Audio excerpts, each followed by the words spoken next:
সবচেয়ে updated features নিয়ে 140টিরও বেশি দেশে কনকাফ্রেজ।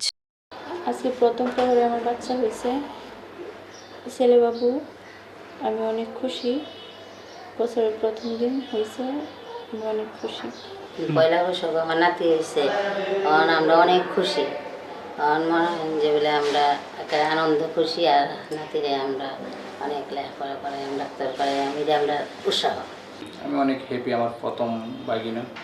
ঠিক আছে, পয়লা বৈশাখের প্রথম দিনে আমার বাগিনা হয়েছে, আমি অনেক খুশি। ও আমার প্রথম সন্তান দুনিয়াতে আসবে। আসলে বাবা হিসাবে আমি অনেক আনন্দিত। আসলে এই আনন্দ প্রকাশ করার মতো না, কতটা আনন্দিত। তো বাচ্চা নিয়ে তারাও অনেক খুশি। এই নববর্ষের দিনে আমরা আমাদের প্রিয়জন রেখে রোগীদের সেবা দিতে পারে, আমরাও অনেক খুশি।